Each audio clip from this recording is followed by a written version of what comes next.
Ahojte priatelia, s Oli sme dotočili tipy za pár eur. Určite choďte pozrieť, mám to uložené vo výbere. A práve na margo toho mi napadla taká myšlienka. No a ide o to, že našim deťom kúpujeme zbytočne veľa hračiek. A častokrát aj veľké blbosti. A robíme to v dobrej viere, že ich rozvíjame a že im vlastne pomáhame. A v dobrej viere nakupujeme a zahlcujeme si priestor, hračky nám vypadávajú zo skríň, deti sa aj tak hrajú s 2-3 hračkami a viac ich zaujíma, ako vidíte aj sami, určite ten reálny svet. A potom častokrát teraz na mňa vyskakuje taká tá tabula, kde je 15-20 vecí, dieťa tam vie akože viazať šnúrky, vie tam akože vypínať, zapínať, sú tam rôzne veci na motoriku a myšlienka to je krásna, ale už prevedenie je podľa mňa trochu horšie. Sama som typ človeka, ktorý, keď sa na tú tabuľu pozriem, tak mi mozog robí takéto niečo a neviem si vybrať, že k čomu by som išla skôr. No a nechcem si predstaviť, čo to robí s mozgom takého malého dieťaťa. A za druhé, my častokrát učíme deti hrať sa na niečo.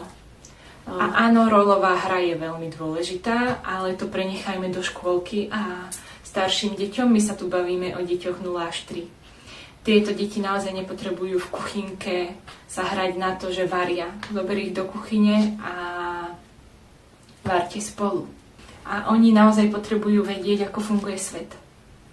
A primárne, ako fungujeme doma, ako funguje naša domácnosť. Už som to viackrát spomínala, ale deti učíme pre život, aby sa naučili fungovať vo svete. No, keď sa poobzeráte okolo seba, som si 100% istá, že v tejto chvíli by ste našli minimálne 10 vecí, ktoré vaše dieťa môžete naučiť, bez toho, aby ste už čokoľvek museli kupovať. Všetky veci máte doma. Takže to je Montessori. Že učíme dieťa, ako funguje svet, ako funguje život a nechávame ho, aby sa učilo cez vlastnú skúsenosť, cez reálne veci, ktoré doma máme. No, tak úloha pre vás, keď dopozeráte toto video, skúste sa poobzerať po byte, či nájdete nejaké veci, s ktorými sa vaše dieťa môže hrať a zistíte, že vlastne hračky už nakupovať vôbec nemusíte.